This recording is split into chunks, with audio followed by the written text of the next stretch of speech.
भटकने वाली आत्मा के पीछे जाने से, उस अंधकार से, उस कमी घटी से, उस बुराई से हमें छुड़ा लिया। आज का दिन के लिए, इस समय के लिए, इस घड़ी के लिए, इस पल के लिए, इस क्षण के लिए प्रभु का धन्यवाद करेंगे। भगवान ने हमें फरवरी में संभाला, और उसने इसलिए नहीं संभाला, उसने इसलिए संभाला क्योंकि वो भला है, उसकी करुणा सदा की।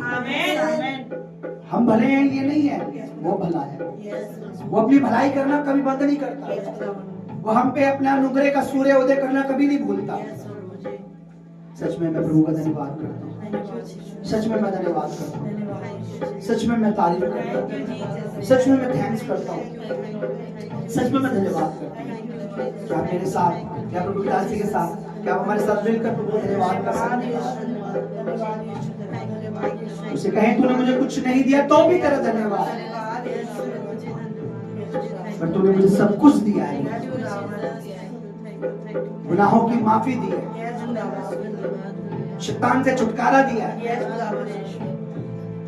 बीमारियों से, परेशानियों से तूने छुटकारा दिया है।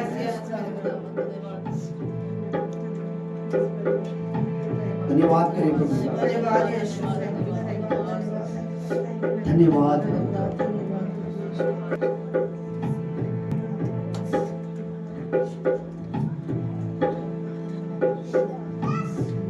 Thank you Jesus.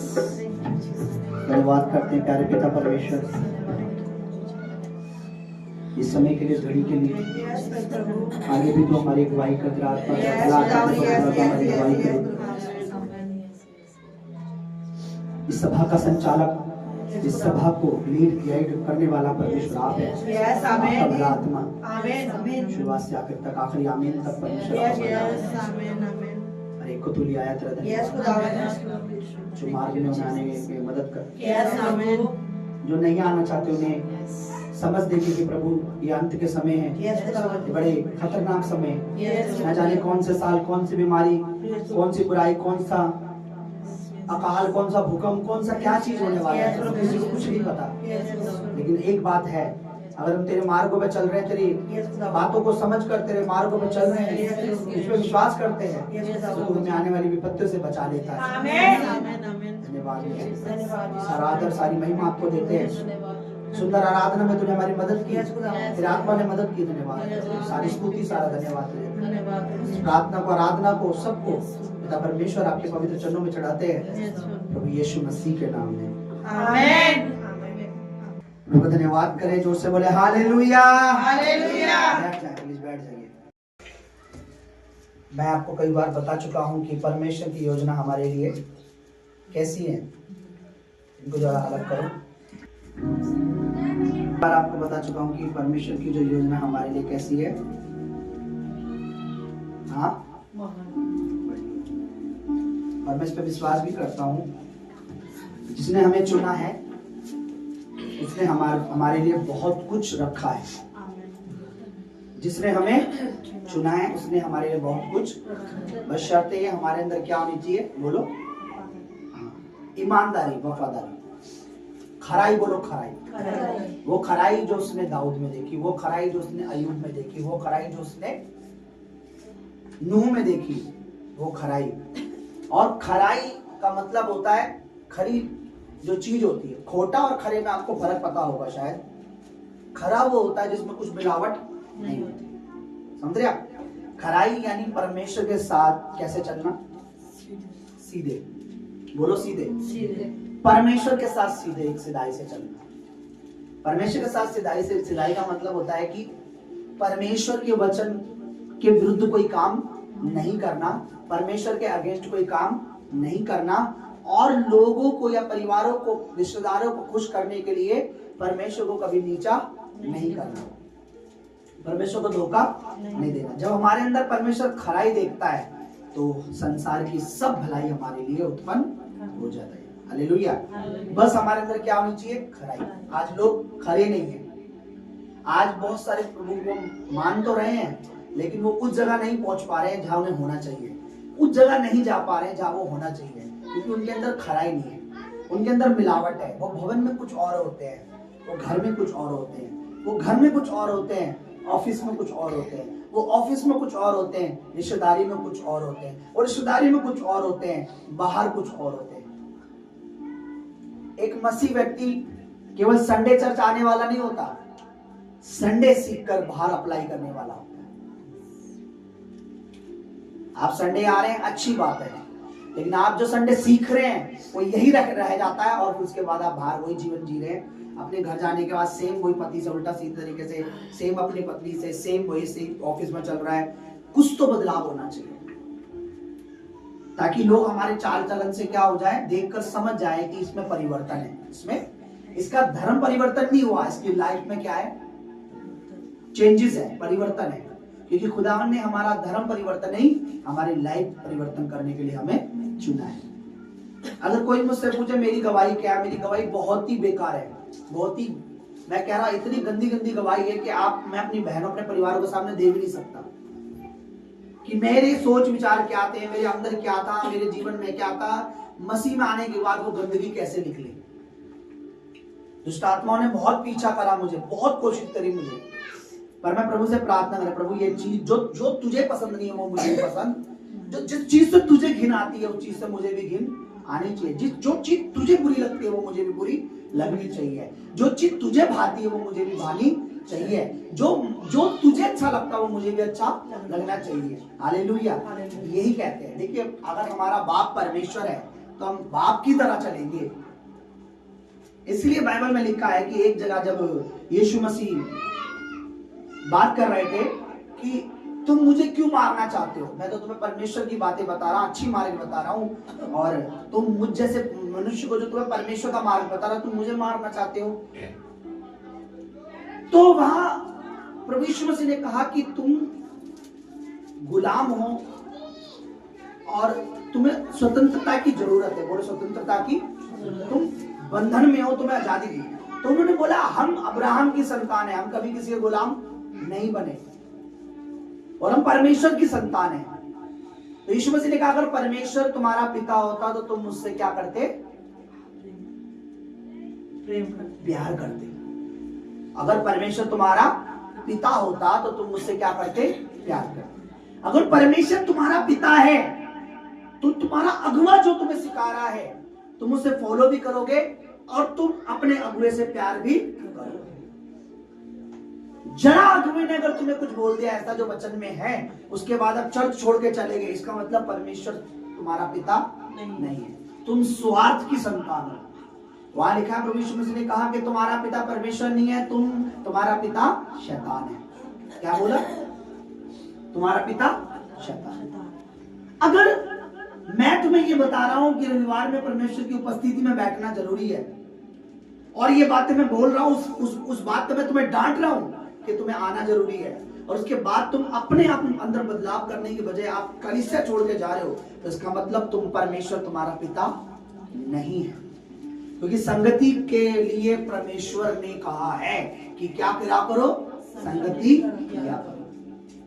अगर मैं आपको मना कर रहा हूं कि अन्य जातियों से आपने रिश्ता नहीं लगाना क्योंकि वचन मना करता है, और मैं डांट रहा हूं, और उसके बाद आप चर्च छोड़ देते हो और अन्य जाति की सुन रहे हो, तो परमेश्वर तुम्हारा पिता नहीं है। अभी तक कौन तुम्हारा पिता है? शैतान तुम्हारा पिता है, क्योंकि जिसकी सुन के तुम करोगे वही तुम्हारा पिता है। क्योंकि हम अपने बाप की आज्ञा कभी भी टालते नहीं है। बोलो नहीं है। ऐसा ही है ना, हम अपने बाप की आज्ञा टालते नहीं। अभी प्रभु ने मुझे बोला कि ये करना है, मेरे से शैतान क्यों चिढ़ता है? क्यों लोगों को इस कलीसिया में बने नहीं रहने देता है? क्यों बड़ी चतुराई से लोगों को निकाल देता है? क्यों लोगों के अंदर घमंड उत्पन्न कर देता है? क्यों लोगों को भरमाता है? कारण ये है कि जब लोग मुझे पास आते हैं, परमेश्वर मुझे बताता है इसका ये हिस्सा क्या है, कमजोर है। मान लीजिए वो हर चीज में सही है बोलने में, लेकिन वो रविवार नहीं आ पाता, तो मैं उसी चीज पे काम करना शुरू कर देता हूँ ताकि इसका ये हिस्सा कमजोर ना रहे। एक बंदा रविवार आता है, बोलता है, लेकिन उससे एक त्योहार जो है, एक ऐसा फंक्शन है जो अन्य जाति फंक्शन है, उससे छूट नहीं रहा, तो मैं उसी चीज पर काम करने लग जाता हूँ। मैं उसे बार बार उसी चीज पे बोलना शुरू कर देता हूँ कि इस हिस्से में तू अभी भी कमजोर है, और एक दिन वो क्या करता है, उस हिस्से को वो छोड़ दे, उस काम को वो जब बंद कर देता है, मैं उस पर बोलना बंद कर देता हूँ। तो शैतान को पता है कि जब इसे पता लगता है एक विश्वासी विश्वास में कमजोर है तो ये विश्वास में बोलना शुरू कर देता है। एक बोलने में झट से बुराई निकालने वाला है तो ये उसकी जीभ पर बोलना शुरू कर देगा। एक मूर्ति पूजा में ज्यादा शामिल होने वाला है तो ये उसमें बोलना शुरू। एक प्रभु की आज्ञा जानने के बाद भी अगर ये अन्य जातियों के समान चल रहा है तो ये उसमें बोलना शुरू कर देगा। कहने का मतलब यह है, शरीर का जो पार्ट परमेश्वर के वचन में लिखा है, अगर तेरी आंख तुझे ठोकर खिलाए तो उसे क्या कर, निकाल कर फेंक। बोलो निकाल कर। मैं क्या करता हूँ, उसी चीज पर काम करना शुरू। मुझे जरा सा पता लगे कि चर्च में किसी बच्चे के साथ, किसी के साथ अगर कोई व्यभिचार का आत्मा काम कर रहा है तो मैं उसी पे काम करना शुरू। जब भी वो मिलेगा उसको समझाऊंगा, इस व्यभिचार से तू ऐसे बच सकता है, प्रभु भोज लेने के समय ऐसे करना है, प्रार्थना करनी है, उपवास में आना है, लेहन कराना, ये कराना है। शैतान को पता है कि इसी चीज पर ये काम कर रहा है, और अगर इस चीज पर ये काम करता रहेगा तो क्या होगा, लगातार उस चीज पर काम करने की वजह से क्या होगा, बोलो बोलो, वो चीज हो जाएगी। अब मैं आपको एक बात बताता हूँ, बोलो कंटिन्यू, बोलो पास्टर जी। ऐ खुदा के दास, ऐ जिंदा खुदावंद के सच्चे दास, अपना काम करते रहे, कंटिन्यू करो, कंटिन्यू करो, फिर से बोलो कंटिन्यू करो, फिर से बोलो कंटिन्यू करो, फिर से बोलो कंटिन्यू करो। यहोशू की किताब निकालो, बोलो कंटिन्यू करो, फिर से बोलो कंटिन्यू, लगातार करते रहो। देखिए यहां क्या लिखा हुआ है, यहोशू की किताब और उसका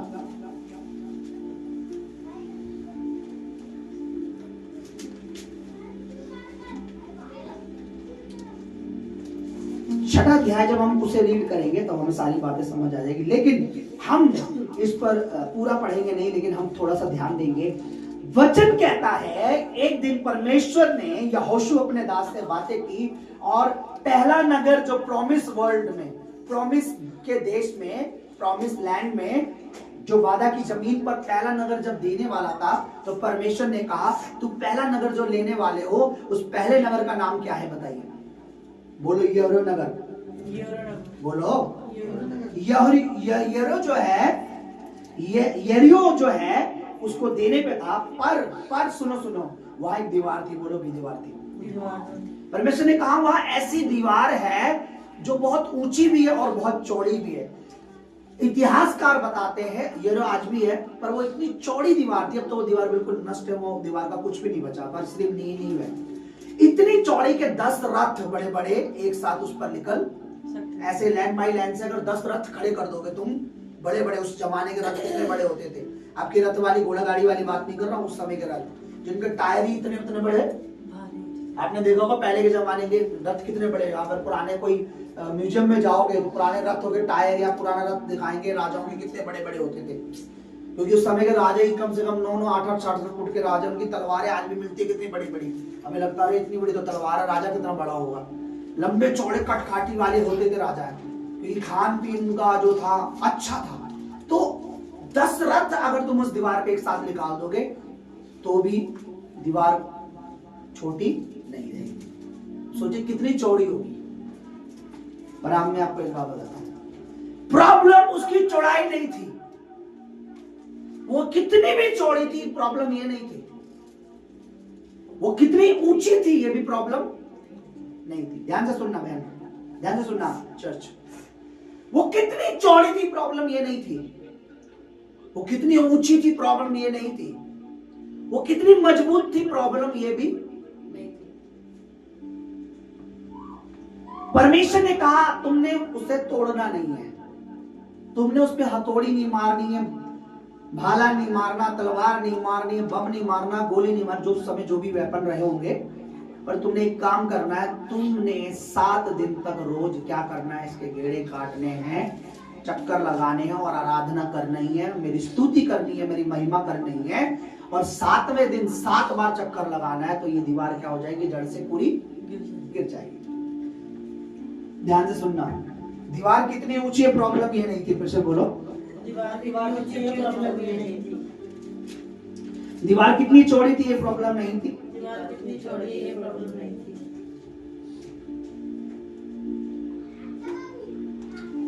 ठीक है, छठे को हम पढ़ेंगे।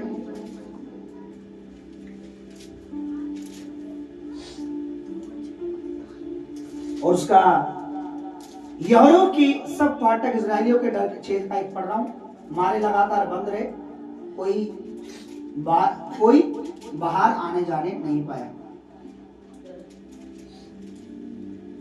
हालेलुया, इतना डर था।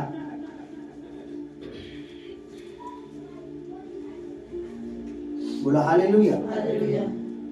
और परमेश्वर ने कहा था कि नगर के तुमने क्या करना, चारों ओर क्या करना है, चक्कर लगाने हैं।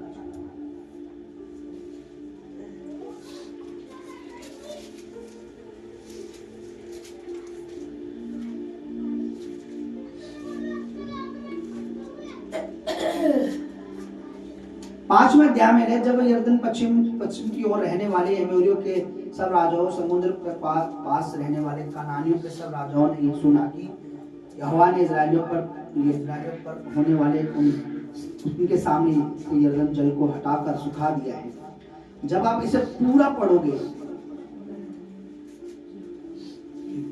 हालेलुया, लिखा है 5 का वाण, यहाँ लिखा है। आप 6 के अगर 2-3 पूरा पढ़ना पड़ेगा, लेकिन मैं आपको शॉर्ट में पढ़ा दूं। इसलिए तुम में जितने योद्धा हैं नगर को घेर लें और उस नगर के चारों ओर एक बार घूम आए और 6 दिन तक ऐसा ही किया करना। और 7 याजक संदूक के आगे आगे मेढ़ों के सींगों के साथ नरसिंह लिए चले। 7वें दिन तुम नगर के चारों ओर 7 बार घूमना। कहने का मतलब है, बहुत बड़ा चैप्टर है, मैं कुछ बेसिक बातें बताना चाह रहा था। इस चैप्टर में लिखा है कि परमेश्वर ने कहा कि तुम नरसिंगे लेकर फूकना, वर्शिप करना और उस दीवार के 7 दिन तक चक्कर लगाना और 7वें दिन 7 बार चक्कर लगाना। बोले 7वें दिन 7 बार चक्कर लगाना। अब सुनिए मेरी बात। प्रॉब्लम उसकी चौड़ाई नहीं थी, ऊंचाई नहीं थी, मजबूती नहीं थी। प्रॉब्लम पता क्यों थी, क्या थी? प्रॉब्लम थी कि वो दीवार जो बनी हुई थी उसके अंदर विचक्राफ्ट, जादू टोना, मुर्दों की, बच्चों की हड्डियां लेकर जादू टोना करके उस दीवारों में रखा हुआ था। उस दीवार को तरह तरह के जादू टोनों से, तंत्र मंत्रों से उस दीवार को क्या कर रखा था? बांध रखा। समझ रहे मेरी बात? आज भी अगर आप नेट पे सर्च करें या आप यूट्यूब पे कहीं भी निकाले, तो जो उस दीवार के अवशेष मिले हैं उनमें से आज भी हड्डियां निकलती हैं। बच्चों की छोटी छोटी बलि चढ़ाकर उस पर जादू टोना कर उस दीवार को सील कर रखा था। आज भी बोल रहा हूं, अभी भी अगर आप नेट पे सर्च करेंगे तो उस दीवार के जो नीचे की नींव है, नींव के अंदर से क्या निकली है? हड्डियां निकली है। तब परमेश्वर जानता था ये काम लड़ाई से नहीं होगा, ये मेरी सामर्थ्य से होगा। मैंने कहा प्रॉब्लम चौड़ाई नहीं थी। चौड़ाई होती तो परमेश्वर कहता तुम गिरा दो, ऊंचाई होती तो परमेश्वर कहता तुम गिरा दो। प्रॉब्लम नहीं, वो जादू टोने, तंत्र मंत्र, बंधनों से बंधी हुई थी। और परमेश्वर नहीं चाहता था कि इन भयानक चीजों से मेरे लोग प्रभावित हो या मेरे लोग डरें। इसलिए परमेश्वर ने कहा तुम सिर्फ वर्शिप करना, गिराएगा उसको मेरा आत्मा, गिराएगी मेरी सामर्थ। आज मैं आपको एक बात बताता हूं, ऐसे मसीह लोग सुस्त प्राणी हो चुके हैं, उन्हें पता ही नहीं है कि हमें सामर्थ की जरूरत है, उन्हें पता ही नहीं है हमें मसीह की जरूरत है। वो अपनी जिंदगी की दीवारें खुद गिराने में लगे रहते हैं। चर्च बदलना, ये चर्च बदलना, वो चर्च बदलना, ये जाना, यहाँ नहीं गई तो उधर। मैं आपको क्या बता रहा हूं, जहां परमेश्वर का सामर्थ आपको भरना लगे, समझ लेना परमेश्वर काम करना शुरू कर दिया है और वो दीवारें क्या हो रही है? गिरना शुरू हो गई है। आपको मैं एक चीज बताता हूं, आप सब जानते हैं, अब तो खैर धोखा ही दिया है, मैं धोखा एक चली हमारी चर्च का एक विश्वासी था, तो उस धोखेबाज के बेबी नहीं होते थे। तो मेरी पत्नी ने एक दिन उस कहा कि आप एक काम करो, जो परमेश्वर के दास ने उनकी ना कुछ प्रॉब्लम रहती थी शरीर में, पथरियां थी गुर्दे में 3-4। तो हमने दुआ की, यहीं से हमने दूर, और वो ऑयल जो था उन्होंने लगाया और पथरियां चली गई। अब ध्यान से सुनना मेरी बात। पथरिया जाने के बाद वही ऑयल, मेरी पत्नी ने प्रभु के दास से कहा, जो भी शेक प्रभु के दास ने उस ऑयल पे किया है लगातार उसे अपने घर पे लगाना। 10 साल से बेबी नहीं होता था, मिसकैरेज, खराब या नहीं होना, मिसकैरेज ऐसे ही होता चला जा रहा था। सब कुछ करा लिया, भभूति भी, ये भी, वो भी, धागा भी, ये भी, फलाना भी, ढिमाका भी, फिर भी बेबी नहीं। अब सुन, ध्यान से सुनिए। तो प्रभु की दासी ने बताया ऐसा हुआ, लॉकडाउन में उनके 3 मंथ वो प्रेग्नेंट थी, 3 महीने। वो बेबी विनाश करने वाला था शैतान, बट उससे पहले प्रभु की दासी को रात को दर्शन हुआ। दर्शन में इन्होंने सुबह मुझे बताया, मैंने कहा जो आपको दर्शन हुआ है इट्स मीन 3 महीने से उन्होंने हमसे बात नहीं की थी, हमें नहीं पता था। पवित्र आत्मा ने, मैंने कहा पवित्र आत्मा मुझे बता रहा है कि वो प्रेग्नेंट है, उनके बेबी है, और अब शैतान क्या चाहता है, वो बेबी खराब कर हो जाए या वो मर जाए। ठीक है ना, तो वो विश्वासी थे ना उनके हस्बैंड विश्वासी थे। अब तो खैर बहुत बड़े वो बन गए हैं वो, अब वो मेरे आत्मिक पिता की तरह बिहेवियर है उनका, घमंड हो गया, घमंड वाले, घमंडी। मैंने कहा कि परमेश्वर कह रहा है कि उसके बेबी है। फोन हमारे फोन में बैलेंस नहीं था। ध्यान से सुनो, उसी क्षण कोई मित्र मेरा आया और तुरंत हमने फोन पे बात की। इन्होंने कुछ पूछा कि आपके इतने महीने कुछ बेबी है, उन्होंने हाँ मेरे 3 महीने से बेबी है। और आपको पता है मैंने क्या कहा कि उनके घर में कुछ तो ऐसा है उनके घर में जो बार बार उनके ऊपर अटैक करता है। मैं यहीं से बैठे बैठे, मैं कभी घर गया उनके, कभी गया था, मुझे तो नहीं पता दीवारें कैसी बनी है, कहाँ है, ऊंचा नीचा गहरा है, बंगला, कुछ उन्होंने कहा हमने तो सारा कुछ हटा दिया अपने घर से। मैंने नहीं, अभी भी ऐसी कोई जगह है जहां तुम जाते हो, बैठते हो, तुम्हारा ही घर है वो, लेकिन कुछ तो ऐसा है जो है, शैतानी है, जो वो प्रॉब्लम कर रहा है आपको। इन्हें याद आया, अरे हाँ हमारे उनके पूर्वजों ने दीवार में, पुराने टाइम में दीवारों में छेद कर दीवट बनाते, उसमें जादू टोन, उस समय का जो भी तंत्र मंत्र करके जो भी करके उस पर पत्थर लगा के बंद कर रखा है। मैंने कहा उस दीवार से वो निकालो, परमेश्वर तुम्हें ब्लेस करेगा बेबी के साथ। उन्होंने वो निकाला, डर रहे थे। मैंने बोला मैं बोल रहा हूं, मैं यहां से बोल रहा हूं, प्रभु का दास 300-400 किलोमीटर दूर है वो गांव। मैं यहां से बोल रहा हूं, मेरी अथॉरिटी है, तुम्हें कुछ नहीं होगा। और उन्होंने निकाला और फेंक दिया।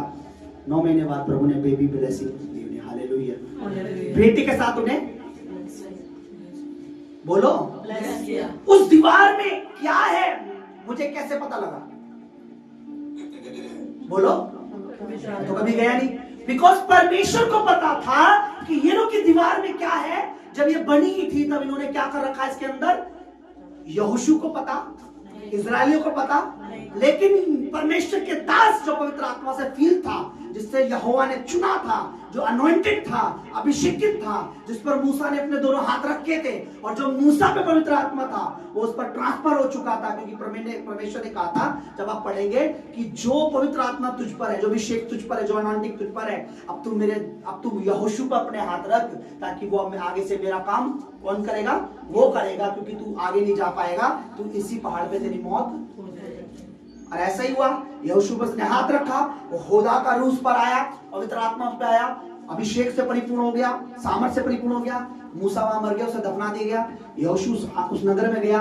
परमेश्वर ने कहा तू मेरी वर्शिप करते करते प्रजा के लोगों बोलना 7 दिन तक चक्कर लगाना, वो जड़ से गिर जाएगी।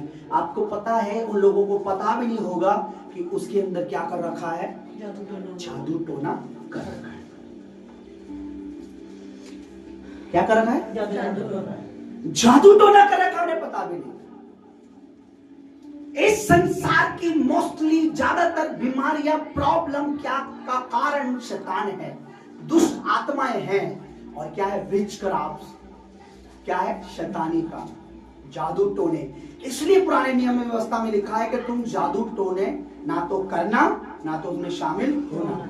मैं आज सुबह प्रभु में था, सुबह से था, तो पवित्र आत्मा मुझे क्या बता रहा है कि इनके भाई के लिए, इनके परिवार, इनके भाई के लिए जो आते हैं, कि अपनी पत्नी को शायद, देखिए I am not sure, but कहते ना आत्मा, जब मेरी पत्नी कहती है जब तुम्हें कोई अगुवाई होती है तो बोल दिया करो। प्रभु की दासी कहते बोल दिया करो, हो ना हो प्रभु को पता होता है। क्योंकि कई बार मुझे प्रभु कुछ बोलता मैं चुप हो जाता हूँ, कुछ कुछ किसी की गाइडेंस की वजह से कि तेरी बीवी आ जाएगी या कुछ ऐसा हो जाएगा, कुछ विचक्राफ्ट, कुछ जादू टोना, कुछ इस तरीके के में उन्होंने किया है या उन्होंने अपने पास रखा है, मुझे आई डोंट नो, मुझे नहीं पता, बट वही चीज उनके नाश का कारण है। मैं तो यही हूं। अगर ये बात मुझे कैसे पता लग रही है, क्योंकि ये परमेश्वर है ना। मैं आपको एक चीज बताता हूं, आप कभी भी पवित्र आत्मा को मूर्ख ना बनाएं, बेवकूफ ना समझे अपने अगुवे को, खासकर कि तब जब वो पवित्र आत्मा से परिपूर्ण है, जब उस पर वो मसा है, आप उसको उल्लू ना समझे। आपके घर आना उसका आपके लिए ब्लेसिंग का कारण है, उसका निरादर करना आपके लिए हानि है। मैंने यहां से बोला कि उस दीवार के अंदर कुछ है, उसे निकालो, उसे फेंको, बेबी ब्लेसिंग मिलेगी। वो बात अलग है, बेबी ब्लेसिंग भी मिल गई लेकिन उसके बाद भी ढंग के नहीं चले, तब भी कोई बपतिस्मा नहीं लिया था उन्होंने, तभी प्रभु में नहीं थे। बच्चा मिलने के बाद भी प्रभु में नहीं थे, फिर कुछ घटना ऐसी हुई, फिर बीवी छोड़ के चली गई, फिर उसके बाद आए, फिर बपतिस्मा ले, फिर उसके बाद भी वफादार नहीं निकले वो। आज एटीट्यूड देखोगे उनका, एटीट्यूड ऐसा है जैसे वो मेरा शिक्षक है, मैंने उससे सीखा सब कुछ। ऐसे लोग कहां जाते हैं पता है, कहां जाते हैं? ये लोग डेंजरस होते हैं, इन लोगों को पता नहीं होता। आज मैं आपको एक चीज बता रहा हूं, मूर्खता से बचे रहो।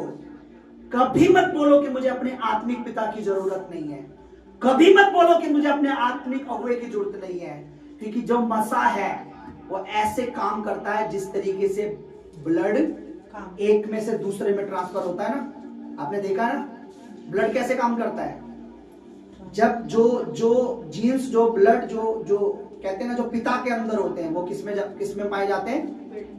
संतान में पाए जाते हैं। बोलो, सेम वही अनॉइंटिंग, जब आपका आत्मिक पिता अभिषेकित है और आप उसके अधीन हो, आप आज्ञा मान रहे हो, उसका आदर कर रहे हो, सेम वही अनॉइंटिंग वाला ब्लड, वही अनॉइंटिंग मतलब ब्लड नहीं, वो आपको भी सेम प्रोटेक्ट करता है।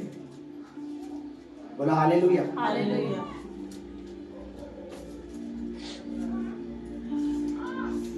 येरो की दीवार में प्रॉब्लम थी, आज भी जब साइंटिस्टों ने उसकी नींव खोदी तो उसमें क्या मिल रहे हैं? कंकाल मिल रहे हैं। किसके अंदर? दीवार की नींव के अंदर। यानी जब वो रखी जा रही थी, ना जाने कितने विचक्राफ्ट, कितने जादू टोने कर लाशें बिछाकर उसको बनाया गया था, उसकी मजबूती, ताकि कोई भी इसे पार करके हमें मार उस दुष्ट राजा ने। तब परमेश्वर ने क्या कहा? तुम्हें उसे छूना नहीं, तुम्हें उसे कुछ करना नहीं, तुम मसीह में रहना, अभिषेक में चलते रहना, मैं खुद उस दीवार को। बाइबल क्या कहती है? वो दीवार जड़ से गिरी कि नहीं गिरी? बोलो, गिरी।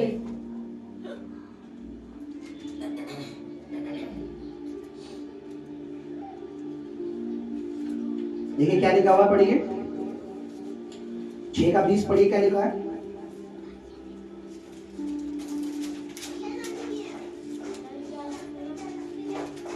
क्या लिखा हुआ है? कोई भी? तब लोग जय जयकार किए, तब लोगों ने जय जयकार किया और याजक नरसिंगे फूंकते रहे। और जब लोगों ने नरसिंगे का शब्द सुना तो बड़ी ही ध्वनि से उन्होंने जय जयकार किया। तब शहरपनाह नींव से गिर पड़ी और लोग अपने अपने सामने से उस नगर में चढ़ गए।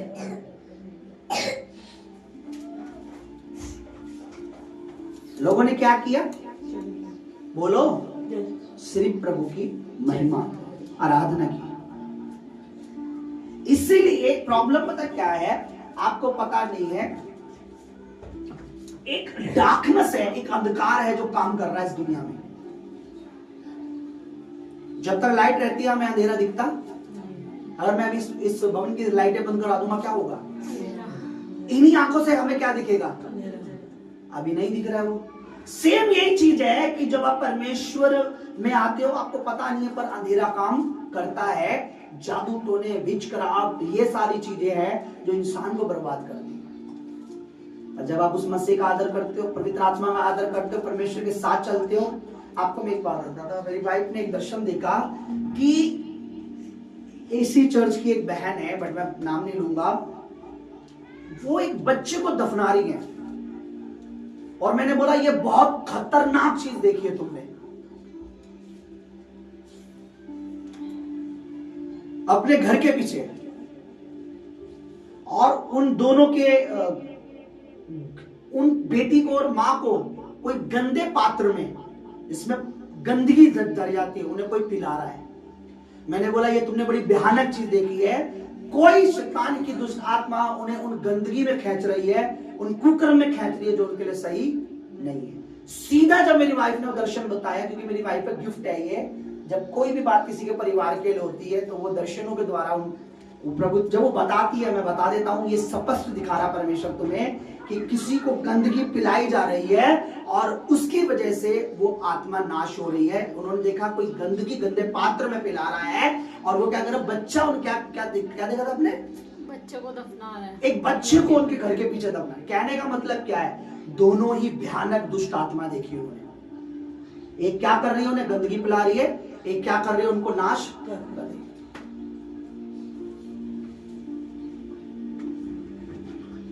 हालेलुया। मैं आपको क्या बता रहा हूं, इसलिए हमें क्या करना है, बोलो बोलो, क्या करना चाहिए हमें। इसलिए हमें अब मार्च के महीने में, अप्रैल के महीने में यहाँ आना है, अपना टाइम देना है और चक्कर लगाने हैं और प्रार्थनाएं करनी। अपने अपने विषयों को रखो, अपनी अपनी बातों को रखो, अपने अपने जीवन को भी उसमें रखो, और क्या करो, आओ और मेरे साथ क्या करो, दुआ में शामिल। जब हम प्रेयर करते हैं तब वो अंधकार के जादू टोने, वो बुराइयां, वो जो भी हमारे लिए छोड़े जाते हैं, किए जाते हैं, हम पे असर नहीं करते। उल्टा वो चीजें उन्हीं को नाश करती है जिन्होंने हमें नाश करने के लिए भेजा हो। हालेलुया।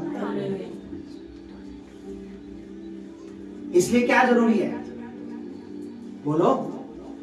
देखो ये क्या है, सामर्थ्य कैसी है, हमारी ओर।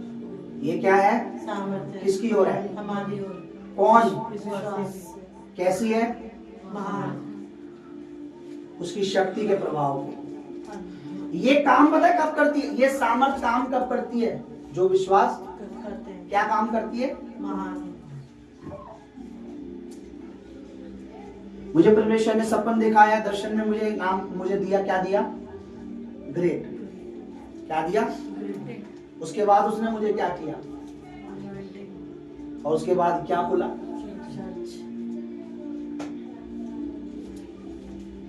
जब मुझे अनॉइंटिंग मिली, उसके बाद जब मैं प्रेयर करता था, उसके बाद मिनिस्ट्री शुरू हुई।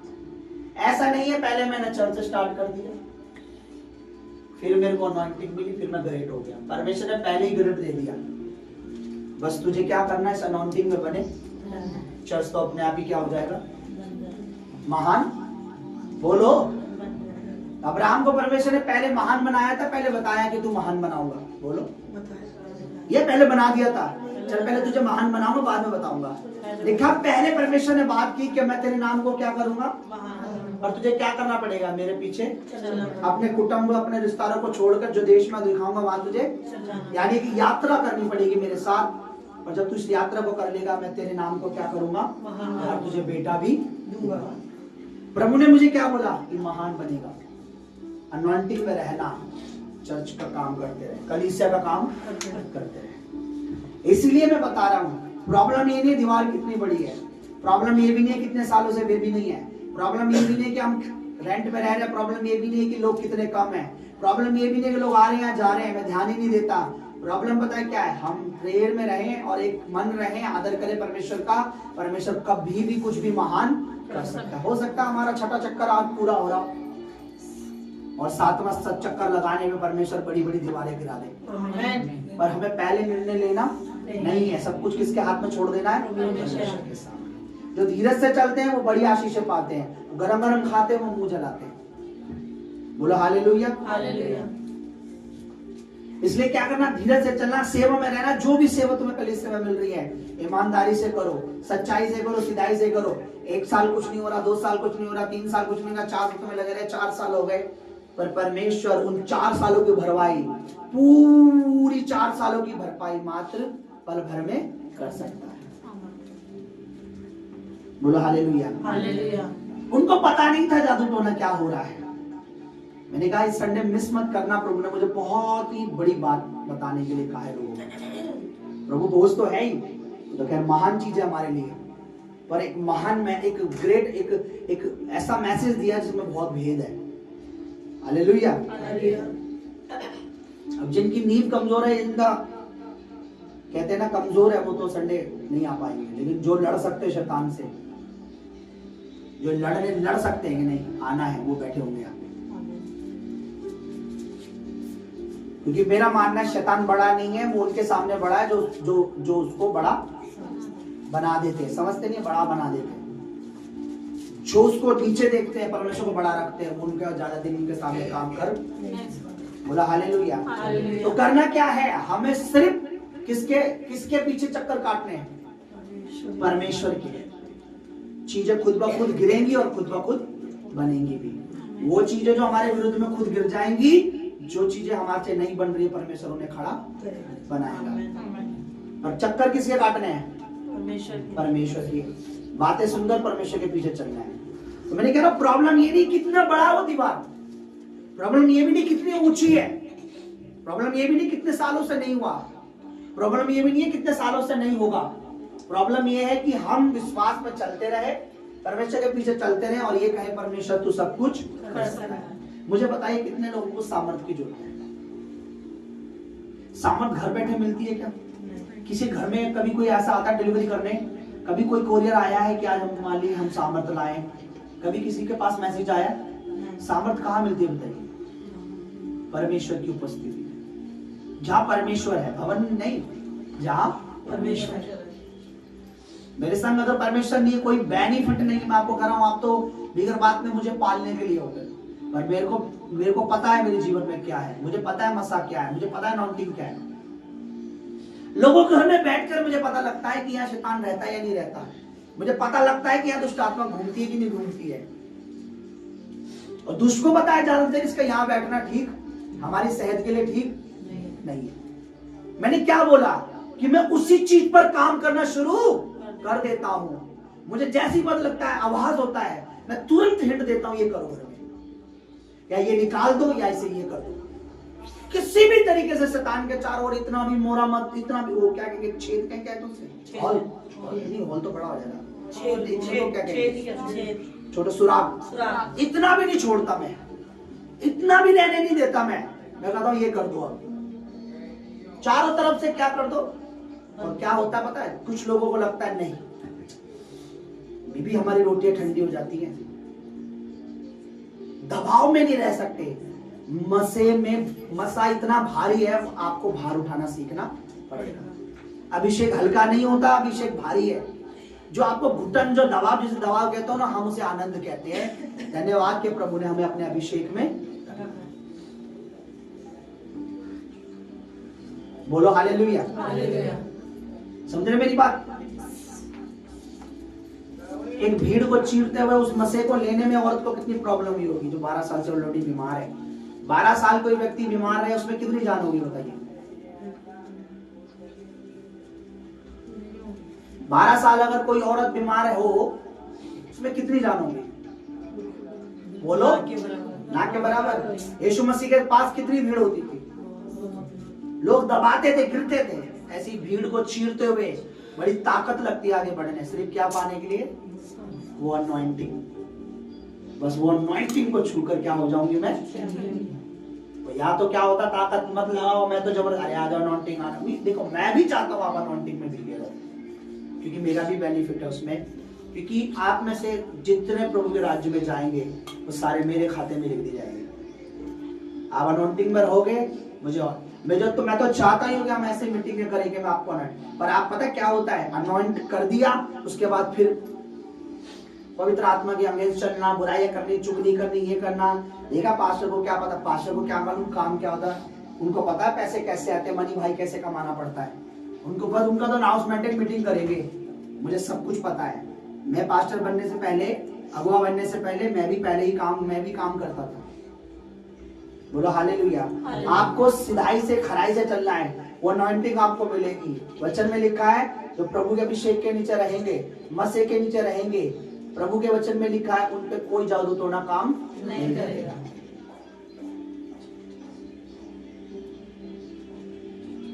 मैं वर्शिप कर रहा था, आराधना कर रहा था, और एक बेटी में बहुत भयानक दुष्ट आत्मा थी। अपने घर में आतंक मचा रखा था उसने। छत से सामान फेंक देती थी, माँ बापों को मारती थी। और मैं छत पे खड़ा था, बहुत ऊपर, तीसरी मंजिल पे था, दूसरी मंजिल पे। तो वो चर्च के गली में मैं रहता था, तो गली में से वो जा रही थी निकल के। मैंने पहले नहीं देखा उसे कभी। प्रभु की दासी मेरे साथ खड़ी थी बुद्धे को। मैंने बोला उसे देख रहा हूँ लड़की को, बड़ी भयानक दुष्ट आत्मा है उसके अंदर, एक नहीं है कई दुष्ट आत्मा है। तो ये बहुत तीसरी मंजिल पे ही गई, दिख भी नहीं रही थी ढंग से वो, कि वो क्लियर दिख रही हो लड़की, वो दिख। तो इसने बोला आपको कैसे पता? मैंने वेट, अभी चर्च चलेंगे ना, जब मैं आराधना करूंगा तब देखना। जैसे ही मैं आराधना में हुआ, आया और गीत शुरू करा। और गीत आई थिंक मैंने जो लिखा प्रभु ने मुझे दिया, टूटे जन्मों के बंधन यीशु के नाम में, या है ना, या फिर वाला नहीं वही वाला जो आप बोल रहे हो। टूटे जन्मों के बंधन, या वाला जो प्रभु ने दिया था, स्वर्ग से जलाल छाएगा, जो आप गा रहे हो वही वाला था। ये वाला ना। तो प्रभु ने मुझे उस दिन लॉकडाउन में, मैं था कहीं बाहर रह रहा था किराए में, तो बहुत सारे गीत देता था प्रभु। तो उसमें था टूटे जन्मों के बंधन यीशु के नाम में। तो मैं आराधना कर रहा था, और उस लड़की का, अब एक महाशय आए ना, उनकी खुद की बेटी को दोनों किडनी की प्रॉब्लम है, डायलिसिस होता है उनका, मोटे तरह से है। मैं हाथ रख के, मैंने कहा छोड़ दो, काम तो परमेश्वर करना शुरू कर रहा है। अब हमें क्या करनी है, सिर्फ आराधना करो, आराधना करो। देखो क्या ये तड़पेगा भी, मारेगा भी, निकले एक, और एक नहीं, कम से कम मेरे ख्याल से 35 दुष्ट आत्मा थी उसके अंदर। खुद पास्टर ने बोला 35 दुष्ट आत्मा उसके अंदर। एक तो यूं निकल जाती है, जरा मतलब वो निकल जाती है, लेकिन जो 35, 40, 50 होती है, वो एक एक करके टाइम लगाती है। फिर एंड करेंगे, एक जाएगी, फिर एक करेंगे, 1 2 3 कई सारी जाएगी। एक बार मेरी पत्नी यहाँ खड़ी थी, पूजा बहन यहाँ खड़ी थी पीछे, एक पतली दुबली ये आगे लाएगी नाचते, इसके साथ ही ना है ना। हमें कह रहा इसे पता नहीं है कि उसके अंदर दुष्ट आत्माएं हैं, और ये वो भी नाच रही है, हाँ यूं, और वो भी नाच रही है, ठीक है। अब मेरी बात सुनो, इसको नहीं पता, ये प्रेयर जब होती थी, ले एंड होता था, ये आगे ले आए उसको, और जब ये आगे ले आए, मैंने सिस्टर नहीं है, ये बहुत, ये बड़ा प्रोजेक्ट है, इसे पीछे ले जाओ। ये मतलब ये बड़ा क्या कहेंगे, प्रोजेक्ट क्या बड़ा काम को क्या कहेंगे, बड़ा कार्य है ये, इसे पीछे ले जाओ, हम लास्ट में करेंगे। तो इसे पता नहीं पास्टर ने क्यों बोल दिया, है ना। पास्टर ने, पतली दुबली सी औरत वो जब यहाँ आई, आराधना भी सही कर रही थी, तो लगता बहुत, और हम उसके पति पर मैं डांट रहा था, क्योंकि उसके पति पे भी दुष्ट आत्मा का प्रभाव था उसी का। मैं डांट रहा था, पूजा सिस्टर के पीछे खड़ी थी, और उसने जैसे ही चीखा चिल्लाना शुरू करा, उससे तेज पूजा बहन चीखी। मैंने ज्यादा के तुम्हें क्या हुआ, फिर पासी में डर गया, अरे तुम डर रहे हो, मतलब दुष्ट आत्मा से तेज तो ये चीखी, मैं डर गई, ज्यादा अच्छी खाती थी, जैसे तो क्या हो गया। और उसमें एक नहीं थी। जब मेरी दासी, सॉरी प्रभु की दासी, मेरी दासी नहीं हो, प्रभु की दासी जब उस पर ले हैंड कर रही थी, हमें क्यों निकाल रहे हो, तो सेना है, हम तो क्या हैं, सेना है। ये वर्ड कहाँ सुना आपने, ये बाइबल में वचन है, जब परमेश्वर तू हमें क्यों निकाल रहा है, हमने तुम्हारा क्या बिगाड़ा, हमने तुम्हारा क्या बिगाड़ा, ये बात बोल रही थी वो औरत, यही बोल रही थी कि हमने तुम्हारा तेरा तेरा मैंने क्या तेरा क्या बिगाड़ा, तेरा क्या बिगाड़ा मैंने है? तेरा क्या बिगाड़ा, क्यों निकाल रहा है, ये बोल रही थी। हमें क्यों निकाल, और हमें कहाँ से, हम इनके घरों की तस्वीरों में भी बैठी हुई हैं। हाँ, इनकी जो मरे हुए की लगाते हैं ना, घर में फोटो है, मरों की नहीं लगा देते, ये मेरा दादा है, परदादा, ये नाना, ये काका, बैठे हैं। और सब में दुष्ट आत्मा बैठी पड़ी है। उनमें हम उसके बैठे पूरी पितरों की फोटो लगा देते हैं। हम तो उन्हीं के अंदर, तो कहाँ निकालेगा, तू कहाँ निकालेगा, हम सब में बैठी पड़ी है। मैंने बेटा तुम यहाँ से ग्रुप तो जाओ, तुम्हारा ग्रुप वहां से डिलीट करवा दूंगा मैं। पर पता दुष्ट आत्मा कितनी चालाक थी, अगले संडे ने बुलाया, जानबूझ के अपना हाथ तेल में दे दिया, हाथ जला लिया पूरा तेल। और वैसे भी वो लोग तो खैर ढोंग, देखो मेरी लाइफ में भवन में सेवकाई में ढोंग भी बड़े अच्छे मेरे भाई साहब, तुम्हारे पैर होंगे, पाजा जी एक बार बस गांव चल लो पाजा जी एक बार चलो, आप प्रभु के द्वारा, आप ये हो, आप तेजस्वी हो, आप महान हो, पराक्रमी हो, प्रभु मुझे माफ करना, ये वर्ड मेरे लिए, मैं तो इस तरह दान फलाना दिमाग को गांव जाके बेइज्जती करके गांव वाले पता क्या कह रहे हैं, ऐसा होता परमेश्वर का दास, खुदावन तुम्हें बेइज्जत करेगा और कहेगा ऐसे होता है विश्वासी जो अपने सिखाने वाले को, जब तुम गांव वालों की सुन के चलना है तो तुम भवन में क्या करने आए हो भाई। मैं कल को रवि को डांट दूं या बिहार जाए बाजार में बोले कि यार ऐसे ऐसे प्रभु, अच्छा ऐसे होते पास्टर, तो फिर उससे पूछो कैसे होते पास्टर। जो आपकी आत्मा के लिए शैतान को डांट सकता है वो तुम्हें डांट देगा तो कोई बड़ी बात है क्या? बोलो। हम वो हैं जो तुम्हारे ऊपर दुष्ट आत्मा काम ना करें, दुष्ट आत्मा को डांटते हैं। और तुम्हें दुष्ट आत्मा तो डांट खा के चली जाती है, विरोध नहीं करती, तुम्हें डांटते, तुम क्या करते हो पलट के? ऐसे होते पास्टर, चर्च में आना, चल घर चल। जब हम तुम्हें डांट रहे हैं तो ये प्रेम है, जब शैतान को डांट रहे हैं वो दोबारा पलट के, तो उस भाई ने क्या आया मोटे टैंटा उस पे हाथ रखा, मैं हाथ रख के क्या करूंगा? निकाल दूंगा। प्रभु की दासी बैठी है, गच से बीची पकड़ ली, अरे तो बड़ी बेकार है, बीची छोड़ देना, मैं छुड़ाई, मैंने बैठ दो यार, करने दो, हमें काम करने दो। वो 2 मिनट भी मुझे नहीं देख पा रही थी, क्योंकि मसा जब होगा, अनॉइंटिंग जब होगी, फायर जब होगी, फिर आपको दुष्ट आत्मा पे हाथ नहीं रखना, आपको क्या करना पड़ता है? आपको कमांड देते हो, आप चट आउट। हाथ तो मसीह के लिए करो जब आप लोगों पर मसा, समझ रहे आप? कभी देखा यीशु मसीह ने दुष्ट आत्मा वाला व्यक्ति आया का आजा उसके सिर पे हाथ रख के दुष्ट आत्मा निकाल देता हूँ, ऐसा ने कहा है क्या? हाथ किस पे रखा? जब लोग अपने बच्चों को लाए यीशु मसीह ने उन पर चंगाई के लिए, आशीष के लिए हाथ रखा जाता है, और जब दुष्ट आत्मा होते तब कमांड किया जाता है। और हाथ रखना भी है तो हाथ ऐसे नहीं रखते, उसको 2 तरह के हाथ हम रखते हैं। एक होता है हाथ रखने के बाद उसे वाला हाथ नहीं रखा जाता, एक देखो हाथ कैसा होता है, मैं प्रभु की दासी, इधर है बेटा, कोई भी आ जाओ। ये ब्लेसिंग के लिए जब हम हाथ रखते हैं तो हम वो हाथ अलग होता है, ऐसे करके हम दुष्ट आत्मा पे ऐसे हाथ नहीं रखते। मैं कभी परमेश्वर के आदासी को बोलता हूँ, जब आप दुष्ट आत्मा पे हाथ रखते हो तो यूं करते हैं हम, उसको सामर्थ्य ले कैच करते हैं, ठीक है? बैठ जाओ। मैं आपको क्या बोलना चाह रहा हूं, प्रॉब्लम ये नहीं थी येरो की दीवार कितनी बड़ी है, फिर से सुनो, प्रॉब्लम ये नहीं थी वो कितनी ऊंची है, प्रॉब्लम ये भी नहीं थी कि वो कितनी मजबूत है, प्रॉब्लम तो ये थी कि उसमें क्या कर रखा था?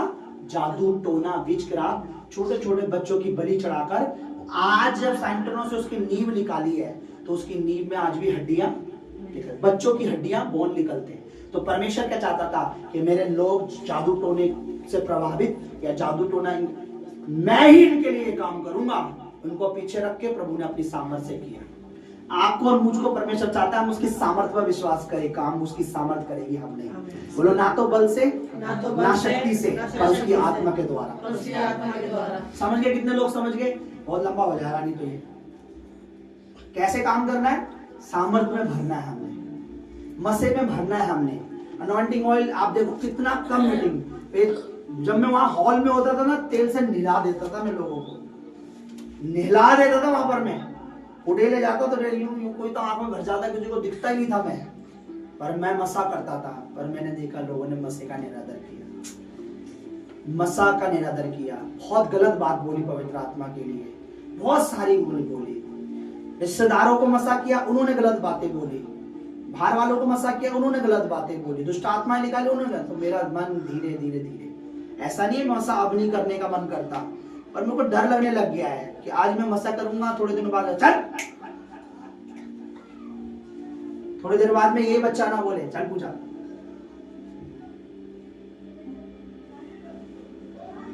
सुनो, अभिषेक अनॉइंटिंग फ्री है और ये हम सब के लिए है, लेकिन आदर देना हमारे हाथ में है। वो आदर आप यहां नहीं दे रहे हो, पर अनॉइंटिंग तो मिल रही है ना, और वही आदर तुम बाहर जाके दे रहे हो। फिर वहां आप कढ़ाइयों की वीडियो डाल रहे हो, देखो जी हम हलवा बना रहे हैं भवन में, और वही हलवा अगर हम यहाँ बोल दे तो अरे हलवा निकाल दिया पादरी साहब ने, हलवा ही तो बनाना है, हलवा वहां भी बना रहे हो यहाँ भी बनाओ, सेवा ही तो करनी है, सेवा वहां भी करो यहाँ भी करो, पर वहां क्या है, इसीलिए आज लोग ब्लेस नहीं है। फिर कॉल करके बोलते हैं कि हाँ दुष्ट आत्मा तो बहन मानते वही निकली थी, मसा तो हम मानते वहां पर बहुत है, अभिषेक भी मानते बहुत है, सच्चाई भी मानते बहुत है, सीखा भी हमने बात है, लेकिन हमें जीवित चर्च अब मिल गया है, यहाँ रात को प्रेयर होती है और सुबह बच्चे हो जाते हैं। आपको मैं बता रहा हूं, ना जाने कितने ईयरों की दीवार शैतान खड़ा करके बैठा है, मसीह लोगों को पता नहीं है। मसीह में बढ़ो, परमेश्वर आप उन्हें गिराएगा यीशु मसीह के नाम में। परमेश्वर आप हमारे लड़ेगा। प्रभु के वचन में लिखा तुम्हें लड़ना ना होगा, तुम्हारे लड़ने के लिए मैं तुम्हारे साथ हूँ, तुम पीछे रहना, मैं आगे आगे चलूंगा। इसलिए दाऊद कहता तूने मुझे आगे पीछे घेर रखा है और अपना हाथ मुझ पे रखे रहता है। हमें मसीह में बढ़ना है, प्रभु का सामर्थ आगे आगे लड़ेगा। आपको आज एक भेद की बात बताता हूँ, ध्यान से सुनना मेरी तरफ देखो। अब मैं आपको अनॉइंटिंग बताता हूँ कैसे काम करती है, और ये मैंने प्रैक्टिकल देखा और ये सच्ची बात है। एक मिनट आप आना जरा, अब ध्यान से देखना, इसको रट लेना, से याद कर लेना। अब ये प्रभु की दासी है, अब मैंने इन्हें अनॉइंट किया, अब इनके ऊपर अनॉइंट है, ये अनॉइंटिंग है। अब ध्यान से सुनना, जब इनके ऊपर अनॉइंटिंग है, अनॉइंटिंग कैसे चलती है समझ लो। मैं अभिषेक अनॉइंटिंग, अब मैं इनके साथ हूं तो मैं इनके पीछे भी हूं, तो मैं इनके आगे भी हूं। अभी किसी ऐसे घर में जा रही है जहां क्या है, दुष्ट आत्मा है। अब जैसे मैं चलूंगा, अब अनॉइंटिंग कहां चल रही है, पहले आगे चल रही है। उस घर में पहले कौन घुसेगी, अनॉइंटिंग आगे जा रही है। मैं किसी जगह पे जा रहा हूँ, किसी ऑफिस में जा रहा हूँ, जिस सीट पे मैं बैठ रहा हूँ, पहले मुझे बैठने से पहले सीट पर क्या होगी, ताकि उस सीट पे अगर कोई चीज है या किसी, ये बात मैं आपको बाइबल से प्रूफ करता हूँ। सुनो, जब किसी पे अभिषेक होता है तो अभिषेक उसके आगे आगे चलता है, सामर्थ उसके आगे आगे चलती है। पहले सुनिश्चित कर लेती है कि जिस घर में ये जा रहा है इसको कोई प्रॉब्लम ना हो, जिस जगह ये खा रहा है इसको कोई प्रॉब्लम ना हो। बोलो हालेलुया, बोलो हालेलुया। मैं आपको बाइबल से प्रूफ करूंगा, बैठ जाओ। बाइबल से, अपनी तरफ से नहीं की। बाइबल लिखा है तेरे आगे आगे चलने वाला तेरा परमेश्वर यहोवा है। आगे कौन चल रहा पहले, यहोवा। जो परमेश्वर आगे चल सकता है तो उसका अभिषेक क्या पीछे चलेगा, नहीं। बोलो आगे चलेगा, उसका मसा क्या पीछे चलेगा, आगे। इसलिए परमेश्वर का चलेगा तेरे आगे चलने वाला तेरा परमेश्वर यहोवा है। निकालो उसी का यहोशू 1:2। इसलिए हियाव बांधकर दृढ़ हो जा, क्योंकि जिस देश के देने की शपथ मैंने इन लोगों की पूर्वजों से खाई थी उसका अधिकारी तू इन्हें करेगा। इतना ना हो कि तू हियाव बांधकर और बहुत ही दृढ़ हो, जो व्यवस्था मेरे दास मूसा ने तुझे दी है उन सब के अनुसार करने में चौकसी करना, और उससे ना तो दाहिना मुड़ना और ना बाएं। आगे पढ़ते रहो। तब जहां तू जाएगा वहां तेरा काम सफल होगा। आगे व्यवस्था की यह पुस्तक तेरे चित्त से कभी ना उतरने पाए, इसी में दिन रात ध्यान दिए रहना, इसलिए कि जो कुछ उसमें लिखा है उसके अनुसार करने की चौकसी करे, क्योंकि ऐसा ही करने से तेरे सब काम सफल होंगे और तू प्रभावशाली होगा। क्या मैंने तुझे आज्ञा नहीं दी, हियाव बांधकर दृढ़ हो जा, बह ना खा और तेरा मन कच्चा ना हो, क्योंकि जहां जहां तू जाएगा वहां तेरा परमेश्वर यहोवा तेरे संग रहेगा। हालेलुया। हालेलुया। जहां जहां तू जाएगा, जहां का मतलब इन केस अगर तू ऐसी जगह पे भी चला गया जहां जादू टोना है, इन केस अगर तू ऐसे घर में भी चला गया जहां क्या है,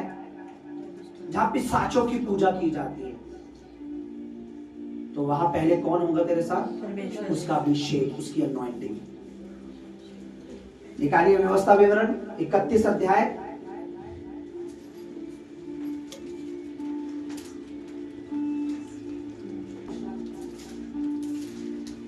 आपको पता है जिस देश को परमेश्वर देने वाला था उस देश में क्या होता था, क्यों परमेश्वर ने उनको निकाला, उनको दंड दिया। इधर देखो सारे लोग, इधर देखो, इधर देखो, इधर देखो। व्यवस्था विवरण पुराना नियम इसी के पीछे है, यहोशू के पहले जब जाओगे तो। और पेज नंबर 255 है पुराना नियम। अब ध्यान से सुनो, जिस देश को, ध्यान से देखो, इधर देखो, जिस देश को परमेश्वर उन्हें देने वाला था, पता वहां क्या था? क्यों लोगों को निकाला परमेश्वर ने, क्यों लोगों को नष्ट किया? बताओ। वो देश जादू टोना करने वाला, बच्चों की बलि देने वाला, वह विचार करने वाला, पशुओं के संग कुकर्म करने वाला और अधिक से अधिक मूर्ति पूजा करने वाला देश था वो। जब उनके पाप हाईएस्ट बढ़ गए, जब आप पुराना नियम पढ़ोगे आगे से, परमेश्वर कहता है अभी उनके पाप उतने, उनके पाप जब बढ़ जाएंगे फिर ये देश मैं तुम्हें दूंगा, उनको सपाचट कर दूंगा, निकाल दूंगा। वहां बहुत ज्यादा गंदगी थी वहां, यानी उस नगर में कह लो चारों तरफ क्या रहती थी? दुष्ट आत्माएं। वो ऐसा नगर था, सारी जगह दुष्ट आत्माएं थी, क्योंकि जहां दुष्ट आत्माओं की, देखो जहां पाप होगा वहां क्या होगी? अधिक, बोलो, दुष्ट आत्मा होगी। हालेलुया। अब यहाँ क्या लिखा देखो, मूसा का उत्तराधिकारी, यानी जिसे मूसा अपना अधिकार देने वाला है, यानी जिसे मसा देने वाला, जिसे अनॉइंटिंग देने वाला है। मैं गांव गया, एक रात में किसी के घर में था और मैंने उस घर की कंडीशन देखी और मुझे रोना आ गया, मुझे तरस आ गया। मैंने इतना बुरा हाल तो हमारे घर में लैट्रिन बाथरूमों का भी नहीं होता, ये तो बहुत बुरी कंडीशन में, मुझे रोना आ गया। मैं आत्मिक व्यक्ति हूँ, मैं बड़ा दयालु हूँ, अंदर मन से दीन हूँ, मुझे तरस आया। मैंने बोला सुबह उठूंगा, जाने से पहले एक रात को मैं अपने ऑयल की शीशी अपने साथ रखता हूँ, अनॉइंटिंग ऑयल की। मैंने ये ऑयल उड़ेलूंगा, उस पर हाथ रखूंगा और कहूंगा आज से यह काम कर, या जिस पर हाथ रखेगा वो मसा होगा, जिसको कहेगा उसमें दुष्ट आत्मा निकाल दी जाएगी। तू हाथ रखेगा लंगड़े चलेंगे, क्योंकि जो अनॉइंटिंग मेरे ऊपर है अब तेरे पर आएगी। मैं अपने अधिकार में से तुझे अधिकार देता हूँ। और प्रभु ने बोला एक बात सुन, तू जो बोल रहा है मुझे पता है, तू बड़ा जल्दबाजी वाला इंसान है, झटपट झटपट झटपट सेवा स्टार्ट हुई, तू भी ऐसे ही करता था। रुक जा, मैं तुझे बताता हूँ, जिसको तू कह रहा है रुक जा, ऐसे ना करना। क्या हुआ पता है? आज वही व्यक्ति मेरा कितना आदर, खट से मेरा मैसेज भी चला जाए, जी पाली साहब मेरी मैसेज प्रभु की दासी कॉल तक नहीं उठाता वो घमंडी, बात तक नहीं करता वो घमंडी। मुझे तब नहीं पता था परमेश्वर ने क्यों रोक दिया मुझे। मैं ईमानदारी से कह रहा हूं, प्रभु की दासी को मैंने बोला, उस रात को मैं, अगली रात को मैं वहां से निकलने से पहले जो ऑयल की शीशी भरी हुई लेके गया था पूरी बड़ी वाली, मैं उस पर उड़ेलता, अपना हाथ रखता और जो अभिषेक मुझ पर है, जो आत्मा मुझ पर है, मैं ट्रांसफर करता और मैं उसे कहता आज से तू यहाँ पर सेवा कर, तू लंगड़ों पे हाथ रख, देख कितने काम होंगे। पर परमेश्वर ने मुझे क्यों रोक दिया मैं समझ नहीं पा रहा। बोलो परमेश्वर मनों को, बोलो परमेश्वर मनों को। आज मैंने क्या दुआ की कि खुदावन जो भी मैंने उस पर कभी हाथ रखा हो, जब भी कभी मेरे द्वारा उसे मसा पिया हो, उस पे मसा आया हो या उसने अनॉइंटिंग ली हो, वह वापस मेरे पास आ जाए यीशु मसीह के नाम में। और वो धीरे धीरे आने लगी है, क्योंकि अगर बाप बदल लिया तो फिर प्रॉपर्टी में भी हिस्सा, बोलो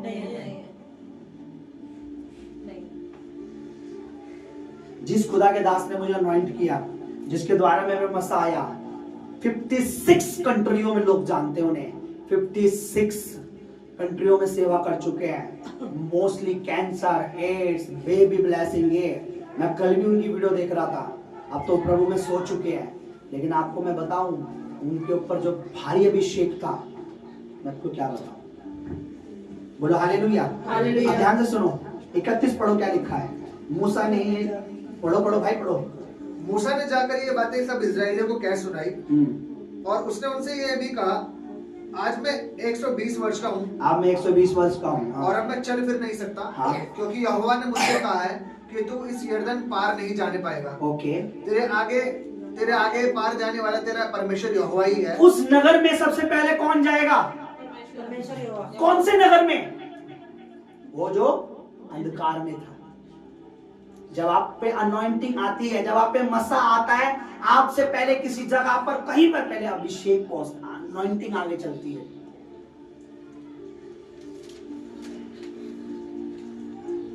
मैं आपको प्रूफ करूंगा अभी थोड़ी देर में। मैं यहां से वॉक करूंगा, आप वहां होगे। अगर मैं आपको पास आके छूंगा तो यानी मैंने छुआ। अगर मेरे आगे अनॉइंटिंग चल रही है तो इसका मतलब मेरे आगे कौन चल रही है? प्रभु की सामर्थ चल रही है। अभी जस्ट वेट करो। ठीक है, आगे तेरे आगे पार जाने वाला तेरा परमेश्वर यहोवा ही है। हाँ। वे उन जातियों को तेरे सामने से नष्ट करेगा वो और तू उनके देश का अधिकारी होगा। आगे और यहोवा का ये वचन के अनुसार यहोशू तेरे आगे आगे पार जाएगा। और जिस प्रकार यहोवा ने एमोरियों के राजा सिहोन और ओग और उनके देश को नष्ट किया है, उसी प्रकार वे उन सब जातियों को भी करेगा। और जब यहोवा उनको तुमसे हरवा देगा, तब तुम उन सारी जातियों के अनुसार उनसे करना जो मैंने तुमको सुनाई है। और तुम उन सारी आज्ञाओं के अनुसार उनसे करना जो मैंने तुम हियाव बांध कर दृढ़ हो जा। तू हियाव बांध कर उनसे ना डरना और ना भयभीत होना, क्योंकि तेरे संग चलने वाला तेरा परमेश्वर, वह तुझे धोखा ना देगा ना छोड़ेगा। तब मूसा ने यहोशू को बुलाकर सब इजरायली के सामने कहा, तू हियाव बांध और दृढ़ हो जा, क्योंकि लोगों और आगे देखिए क्या लिखा है, 8 पढ़ी क्या लिखा है। और तेरे आगे आगे चलने वाला यहोवा है, वह तेरे संग रहेगा और ना तुझे धोखा देगा और ना छोड़ेगा। इसलिए मत डर और तेरा मन कच्चा ना हो। आगे आगे कौन चलेगा?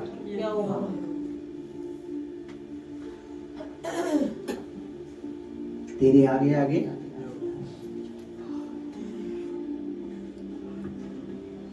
ऐसी कुछ गाना भी मिल रहा है पंजाबी, कुछ ऐसे सॉन्ग मेरे दिमाग में आ रहे हैं। तेरे अगे अगे चलेगा ओ नाल रहेगा, उन तेरियां लड़ाइयां तेरा यहोवा लड़ेगा। ऐसे मेरे दिमाग में कुछ आ रहा था, है ना? तेरे अगे अगे चलेगा ओ नाल रहेगा, उन तेरियां लड़ाइयां तेरा रब लड़ेगा, तेरा रब लड़ेगा।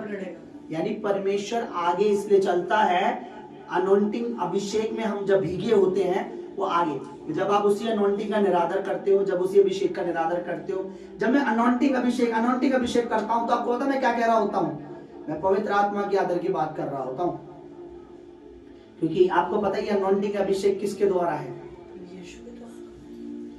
बाइबल में लिखा परमेश्वर ने पवित्र आत्मा के द्वारा प्रभु यीशु मसीह को अभिषेक और सामर्थ से अभिषेक किया।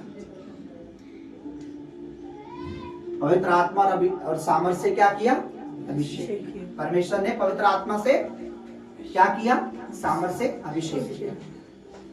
पवित्र आत्मा और सामर्थ से यीशु मसीह को क्या किया? अभिषेक किया। बोलो हालेलुया। इसलिए कई एरो की दीवारें कई जगह हैं। अब मैं आपको एक चीज बताता हूं, इस संडे आना मैं भी बता दूंगा तो ये इसी का पार्ट हो जाएगा। अब इस अंत के दिनों में, अब ध्यान से सुनना क्योंकि पूरी चर्च यहाँ मौजूद है, जो नहीं है उनको भी बता देना, जो मसीह को गालियां दे के छोड़ के बकवास करके चले जाते हैं ना, उनको फोन करके मिला के बोलना मसा अभिषेक सामर्थ कितनी जरूरी है। चलो मैं इस वचन को इसी में ऐड कर देता हूं, पर संडे को भी करूंगा। वचन में लिखा हुआ है अंत के दिनों में, इस समय का टाइम में, this is a last time, last day में, अंत के दिनों में भी जो समय चल रहा है, जो लोग है ना वो किसके द्वारा भरमाए जाएंगे? जादू टोनों के द्वारा उनको भरमाया जाएगा। कैसे? जादू टोनों के द्वारा, जादू टोनों के द्वारा उन्हें भरमाया जाएगा।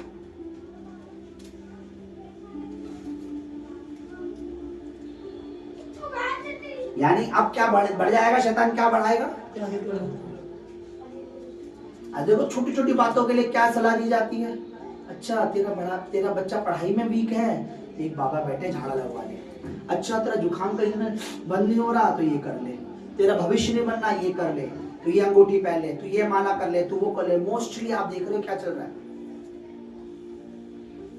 प्रकाशित वाक्य में लिखा है, मैं आपको संडे, ये वचन इस संडे का है, मैं आपको लिखवा के पढ़वाऊंगा क्या लिखा है, एग्जैक्ट क्या लिखा हुआ है कि शैतान कैसे भरमाएगा अंत के दिनों में। कैसे भरमाएगा? वर्ड लिखा है प्रकाशित वाक्य में। कभी पढ़ा है आपने? कभी ध्यान दिया इस वर्ड पे? बोलो बोलो, पढ़ा था कभी? पढ़ा है कभी? कहाँ लिखा है? क्या लिखा है? बोलो। नहीं वो नहीं है, वो नहीं है। वो तो वो वचन बोल रहे हैं आपके अंत के दिनों में जो जादू टोना मूर्ति पूजक होंगे वो आग में डालिए। नहीं, ये लिखा है कि जादू टोने के द्वारा भरमाएगा लोगों को, ताकि वो परमेश्वर के पीछे ना चले। यही हो रहा है। जो प्रभु की दासी कोई विजन देखती है, मैं बता देता हूँ कि या तो उनके ऊपर जादू टोना किया जा रहा है, उन्हें पता ही नहीं है, वो गंदगी खा रहे हैं, वो गलत कर रहे हैं, उन्हें पता ही नहीं है कि कोई उनके ऊपर कर रहा है। इस समय में मसे के नीचे रहना। शैतान क्या अगुवाई करता है, ज्यादा दिन वहां मत रुक जाना, कया सारा वो अनॉइंटिंग हाथ रख दे, वो बार बार वो अनॉइंटिंग मसाना आ जाए, ज्यादा दिन वहां टिक मत जाना बस, क्योंकि अगर ज्यादा दिन मसे के नीचे रहे तो वो जादू टोना क्या हो जाएगा, फिर कमजोर होता और नाश हो जाएगा। बोलो बोलो, अभिषेक के द्वारा हर जुआ बोझ तोड़ दिया जाएगा। Hallelujah, hallelujah. कितने लोग आज का वचन समझ रहे हैं? इस संडे का जो ये वचन मैंने बताया, मैं अभी आप मत ढूंढना, निकालना मत, ठीक है? वरना आप पहले घर में जाके पढ़ने अच्छा मत पढ़ना, क्योंकि पढ़ोगे तो जो मैं पाता हूँ ना, वो अभिषेक वो सामर्थ उस तरीके से काम नहीं करेगी। आप पढ़ोगे जस्ट, तो जब मैं निकलवा के संडे को पढ़वाऊंगा तब पढ़ना मैं क्या कहना चाह रहा हूँ। बोलो हालेलुया, हालेलुया। आइए अपनी जगह पर खड़े हो जाए और थोड़ी देर हम प्रभु की उपस्थिति में चलेंगे और परमेश्वर से प्रार्थना करेंगे कि प्रभु ने अब तक हमें संभाला है, आगे भी हमें संभालेंगे। हम प्रार्थना करेंगे मार्च 5 तारीख को। मेरा तो बड़ा मन था कि 5 मार्च को हम लोग एक सभा रखते और 2 बजे यहाँ पर अपना उपवास पूरा करते, सुबह 10 बजे से रहती, प्रार्थना करते, विषय रखते और प्रभु से अभिषेक मांगते और खाना खाते, अपने घरों को जाते हैं। मैं क्या बोलूं, मैं तो फ्री हूँ, बहनें भी तैयार है, एक आधी है ना, पूजा दीदी तैयार है और करिश्मा तो वेली है, वो भी तैयार है और 2 जने अमित का भी मुझे भरोसा है कि लड़ झगड़ के आ जाएगा। बंद करो से भाई, कमल बीजी और रवि का तो कह रहा हूं मैं, कह नहीं सकता है ना। 5 March first fasting with God, with anointing oil.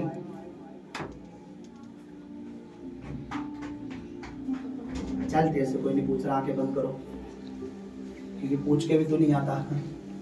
आंखें बंद करो, क्योंकि मैं सच में आपको मजबूरी से प्रभु के भवन में बुलाऊं, फिर अभिषेक क्या काम करेगा? रो पीट के आओगे, क्योंकि दान भी परमेश्वर कहता है ना, तो रो पीट के मत हर्ष से, उसकी उपस्थिति में आओ तो खुशी से आओ। क्या रोते पिटते आना? सभा रख ली पाजी साहब में, पूरी टेंशन के आज काम में निकाल ना दे, नौकरी ना चली जाए, जबकि परमेश्वर है एक को बढ़ाते एक को घटाता, बढ़ाने वाला। जबकि परमेश्वर के वचन में लिखा है कि तुम चिंता मत करना, क्या खाओगे, क्या पियोगे, क्या पहनोगे, ताकि वचन में लिखा हुआ है कि परमेश्वर है जो बढ़ाने वाला है। अपने हाथ उठाएंगे, दुआ में चलेंगे, प्रार्थना में चलेंगे, दुआ करेंगे सर्वशक्तिमान परमेश्वर से, दुआ करेंगे राजा धीराज से, दुआ करेंगे।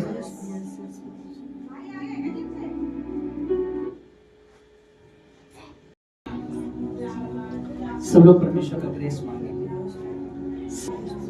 ना जाने कितनी येरो की दीवारें ऐसी हैं जो कई विश्वासियों को खा चुकी हैं।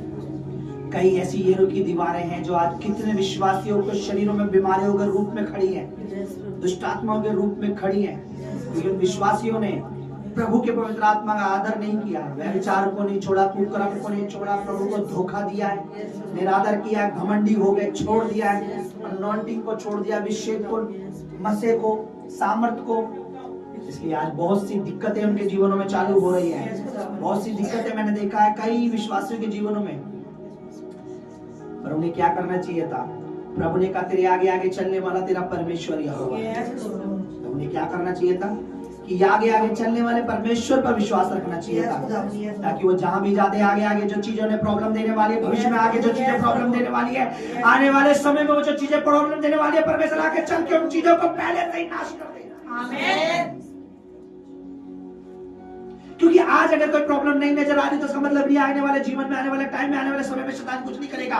पर परमेश्वर कहता है अगर तू मेरे मसीह में भीगा रहेगा, नॉन्टिंग में चलती रहेगी, चलता रहेगा, विश्वास में बना रहेगा, उपवास करेगा, प्रार्थना करेगा, पवित्रता में बना रहेगा, तो तेरे आगे चलकर आगे तेरे आने वाले फ्यूचर वाले दिनों में मैं तेरे आगे जाकर उन चीजों को नष्ट करूंगा। आमीन। इससे पहले कि तू कल में प्रवेश करे, तेरे कल में मैं जाकर, क्योंकि मैं भूत भविष्य वर्तमान का परमेश्वर हूँ, मैं होने वाली बातों को पहले से ही बता देता हूँ। आप मत सोचिए कि आज अभी तो शनिवार आया ही नहीं है, संडे आया ही नहीं है, पर परमेश्वर कहता है मैं तेरे शनिवार को सुधार सकता हूँ, मैं पहले से जाकर तेरे संडे को सही कर सकता हूँ, पहले से जाकर तेरे लिए मार्च में काम कर सकता हूँ, पहले से जाकर तेरे लिए फरवरी में, पहले से जाकर तेरे लिए 2026 में अभी से काम कर सकता हूँ। अगर तू सही तरीके से मसीह में चलेगा, अगर सही तरीके से अनॉइंटिंग का आदर करेगा, अगर सही तरीके से पवित्र आत्मा का आदर करेगा, अगर सही तरीके से प्रभु का आदर करेगा, अगर सही तरीके से चलेगा।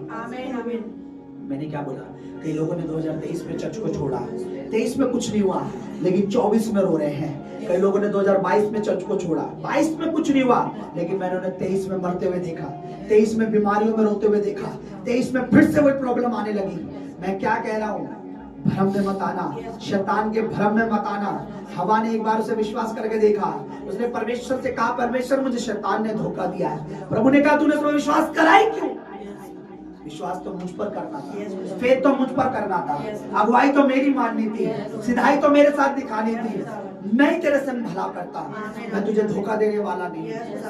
चर्च अपना हाथ उठाइए। मेरे परमेश्वर, मेरी प्रार्थना है आज कलीसिया के लिए, मेरी दुआएं इन लोगों के लिए मेरे प्रभु जी, आज इन्हें पता लग जाए मेरे परमेश्वर कि तू आगे आगे चलने वाला परमेश्वर है। इसलिए कि आगे आने वाली प्रॉब्लम, बीमारियों, दुख, तकलीफों से, दिक्कत से, परेशानियों से, कमी घटियों से, रोगों से, बीमारियों से, शत्रुओं के बंधनों से, हर तरह की प्रॉब्लम से निकालने वाला तू है मेरे प्रभु जी। आज ये इसी समय फेथफुल रहे तेरे साथ, विश्वास योग्य रहे मेरे पर, मन से, तन से, धन से, जीवन से, विश्वास से, कर्म से, लाइफ से, उठने से, बैठने से, बोलने से, चाहने से, कहने से, सुनने सुनाने से, रिश्तेदारों के सामने तुझे कभी नीचा ना होने दे। अपने बॉस, अपने मालिक के सामने तुझे ऊंचा रख के चला। ये अपने परमेश्वर लाइफ में, अपने हर चीज में प्रभु तुझे प्रथम रखे। धन्यवाद करता हूँ, धन्यवाद करता हूँ, अब तक यहाँ तक ले आया। मैं प्रार्थना करता हूँ मेरे परमेश्वर, आने वाले दिनों में मेरे प्रभु यीशु मसीह, जब हम मार्च के महीने में प्रवेश करने जा रहे हैं, मुझे कल से जब हम मार्च के महीने में आने वाले हैं, मेरे प्रभु पूरे मार्च में, पूरे अप्रैल में उपवास में जाने वाले हैं। उपवास के दिनों में हम तेरे बल मांगते, तेरी साहस मांगते, दया मांगते, तेरा अनुग्रह मांगते, तेरा मदद मांगते, तेरी करुणा मांगते, तेरी भलाई मांगते, जोर मांगते, तेरा बल मांगते, तेरी ताकत मांगते, तेरी कुव्वत मांगते हैं। मेरे परमेश्वर, इन उपवास के दिनों में हम अपने शरीर को, बदनों को, आत्मा को, सबको तेरे हाथों में सौंपते हैं, अपने अंगों को तेरे हाथों में सौंपते हैं परमेश्वर। वही अंग जो अब तक तेरे काम नहीं कर रहे थे, तेरे साथ नहीं चल रहे, तेरी मान नहीं रहे थे, यीशु मसीह के नाम में जब हम उपवास रखे तो वो अंग तेरे अधीन हो जाए, वो अंग तेरी इच्छा से चले मेरे परमेश्वर। तेरे वचन में लिखा है, अपने अंगों को, अपने शरीरों को, अपने बदन को जीवित परमेश्वर के सामने बलिदान करके चढ़ाओ। यही तुम्हारी मांगूर, यही तुम्हारी पवित्र, यही तुम्हारी पूरी सेवा है मेरे परमेश्वर। ये लोग अपने अंगों को, अपने शरीरों को, अपने जीवन को तेरे साथ, अगर इनकी जीव तेरे काम की नहीं है तो उपवास जब करे तो वही जीव तेरे काम में आने लगे मेरे परमेश्वर। अगर इनका मन तेरे कामों पे नहीं है, जब ये फास्टिंग करे तो इनका मन तेरे कामों में लगे। इनका शरीर, इनके हाथ, इनके पैर, जो भी चीजें ऐसी जो परमेश्वर अभी तेरे काम में नहीं आती है, जब उपवास करे तो वही तेरे कार्य में आ जाए, वही तेरे लिए यूज हो मेरे प्रभु। दया कर, अनुग्रह कर मेरे। मैं उनके लिए नहीं कह रहा हूँ जो सेवकाई को छोड़ गए, मैं उन्हें कह रहा हूँ जो तेरे सेवक के साथ खड़े हैं मेरे प्रभु। गद्दारों के लिए नहीं कह रहा, मैं वफादारों के लिए कह रहा, मैं ईमानदारों के लिए कह रहा हूँ जो परमेश्वर अब तक इस भवन में बने हुए हैं। मेरे परमेश्वर, मैं प्रार्थना करता हूँ इन दिनों मेरे प्रभु तेरा दास होकर, तेरा चुनावा भक्त, तेरा चुनावा जन, जो मसद, सामर्थ, अभिषेक, जो अनॉइंटिंग, जो फायर, जो अग्नि, जो आग जो तेरे द्वारा मेरे ऊपर है, मेरे जीवन में, मेरी लाइफ में है, जो तेरे अभिषेक के, तेरे अनॉइंटेड दास के द्वारा मेरे खुदा मेरी लाइफ में तूने ट्रांसफर किया, वो अधिकार, वो सामर्थ मेरे परमेश्वर जो तूने मुझे दिया है मेरे परमेश्वर। मैं प्रार्थना करता मेरे प्रभु, मेरे खुदावन जो मेरे संग, तेरी आत्मा के संग, तेरे वचनों के संग वफादार है, वही सामर्थ, वही अभिषेक प्रभु उनको भी प्रोटेक्ट करे, जो तेरे सेवक के संग वफादार है मेरे प्रभु। दया कर, अनुग्रह कर। समाज के लिए बल मांगते हैं, सुरक्षा मांगते हैं प्रभु जी। तेरे वचन में लिखा है, मनुष्य रोटी ही से नहीं, प्रभु रोटी ही से नहीं, शारीरिक रोटी ही से नहीं, शारीरिक भोजन से ही नहीं, पर तेरे पवित्र मुख से निकले वचनों से जीना। उपवास ऐसा हो जो तुझे पसंद करे, प्यास ऐसी हो जो तुझे पसंद करे मेरे परमेश्वर। जिनकी बॉडियों में, जिनके शरीर में जीवन में आत्मा में बल नहीं उन्हें बल दे, फास्टिंग कर पाए। दिखावटी ढोंगी वाली फास्टिंग, रियल वाली फास्टिंग, मेरे साथ बैठने वाली, वचन पढ़ने वाली, आराधना सुनने वाली, आराधना करने वाली, प्रभु ऐसी फास्टिंग करने की मदद कर। हमारे दरवाजे खोलना, द्वार खोलना, रुकावटों को दूर करना, बंधनों को दूर करना, रुकावटों को दूर करना, बंधनों को दूर करना, रुकावटों को दूर करना, बंधनों को दूर करना। प्रभु मुझे पता है आप मार्च में अभी से पहुंच गए हैं मेरे पास, मैंने आपको अप्रैल में देखा है मेरे परमेश्वर, और आप हमारे लिए कामों को सुधार रहे मेरे परमेश्वर। शर्ते प्रभु हम अपने शरीरों को आज से, इसी घड़ी, इसी क्षण से, इसी महीने से आपके हाथों में दे देते हैं मेरे। इस शरीर को उपवास करना सिखा प्रभु, मेरी आत्मा को उपवास करना सिखा, मेरी लाइफ को उपवास करना सिखा। वही उपवास जो यीशु मसीह ने की है, वही उपवास जो प्रभु तेरे दासों ने की है, मेरे संग बैठकर तेरी महिमा करने के लिए, तेरी आराधना करने, तेरी स्तुति करने के लिए, प्रचार करने के लिए गवाही। इन फास्टिंग के दिनों में मेरे प्रभु मैं तेरा सुसमाचार प्रचार करूं, मैं लोगों को गवाही दूं मेरे परमेश्वर, मैं आत्माओं को जीतूं मेरे परमेश्वर। मेरे प्रभु कोई रुकावट ना हो, कोई अंधकार की आत्मा, दुष्ट आत्मा, कोई भी योजना अभी से अगर उसने हमारी फास्टिंग के विरुद्ध में बनाई हुई है, उपवास के विरुद्ध में बनाई हुई है, अगर उसने कोई भी ऐसा प्लानिंग बनाई कि मैं इसका उपवास खराब करूंगा या किसी अच्छे भोजनों के द्वारा ने लालच दूंगा या किसी रिश्तेदार के द्वारा इनका फास्टिंग खराब, तो यीशु मसीह के सामर्थ्य नाम में अभी से उसकी योजना रद्द कर देता हूं। धन्यवाद करता हूं प्रभु, छोटे से बड़े हर एक को मेरे परमेश्वर दया करना, वो सीरियल, वो नाटक, वे कार्टून, वे प्रोग्राम, वो फेसबुक के फ्रेंड, वो इंस्टाग्राम के फ्रेंड जो दुष्ट की ओर से, डेविल की ओर से, in the name of Jesus इनके जीवन से फायर हो जाए। यीशु मसीह के नाम में वो सारी प्रभु जी चीजें नष्ट हो जाए जो डेविल की ओर से। वो मूवी, वो फिल्में, वो कार्टून, वो सीरियल, वो गेम जो डेविल की ओर से है, जो खुरावन तेरे बच्चों की आत्मा को दूषित करने के लिए है, यीशु मसीह के नाम में वो उसमें प्रभु हमारे जीवन में कभी ना आए, फायर हो जाए। प्रार्थना करेंगे प्रभु से कि हमने इस 40 डेज सच में रियल ट्रू फास्टिंग करनी है, हमने प्रभु के साथ बैठना है, फास्टिंग है प्रभु के साथ बैठना है। देखो अपने साथ वाले को बोलो, फास्टिंग है प्रभु के साथ बैठना, फास्टिंग है प्रभु के साथ बैठना। अगर तू ऐसा कर सकता है, अगर तू ऐसा कर सकता है, कर सकती है, कर सकती है, तो ही उपवास करना, तो ही उपवास करना, वरना बकवास मत करना, वरना बकवास मत करना। जी मैंने फास्टिंग रखी है, मैंने पूरे दिन तो अपना फेवरेट सीरियल देखा, मैंने फास्टिंग रखी है पूरे दिन तो मैंने खचड़ पचड़ करी लोगों के साथ, मैंने फास्टिंग रखी है, मुझे वचन पढ़ना ही नहीं आता। प्रभु करे जो ये कहते हैं कि मुझे वचन पढ़ना नहीं आता पर उनके दोनों कान सही है और सुन नहीं सकते, यीशु मसीह के नाम में वो कान भी बहरे हो जाए ताकि वो स्वर्ग में जाए। वो ये कह सके प्रभु मुझे सुनना भी नहीं आता था इसलिए मैं तेरा वचन नहीं सुन पाता था, और यीशु के नाम में ऐसा हो उन पाखंडियों के लिए, क्योंकि प्रभु ने इतने ऐप बना दिए हैं कि प्रभु की दासी भी पूरी बाइबल सुनती है कानों में, क्योंकि सुनने से क्या आता है? विश्वास। और परमेश्वर हमारे अंदर क्या देखना चाहता है? विश्वास। और जब हम सुनना ही बंद कर देंगे तो विश्वास आना भी तो जो ढोंगी है, जो पाखंडी, मैं कहता हूं परमेश्वर मसीह के नाम में, प्रभु ने कहा तेरा एक अंग ठोकर खिलाया तो उसे निकाल कर, मैं कहता हूं जिनके कान है पर वो सुनते नहीं है, लीड संसारिक गाने सुन लेते हैं, उन कानों से शैतानी फिल्में सुन लेते हैं, शैतानी बातें सुन लेते हैं, चुगलियां सुन लेते हैं, लेकिन लीड लगाकर वचन नहीं सुन सकते। यीशु मसीह के नाम में बहरे हो जाए उनके कान, ताकि वो बहरे होकर, और अनपढ़ तो है ही पर कहां पहुंचे? प्रभु के राज्य में।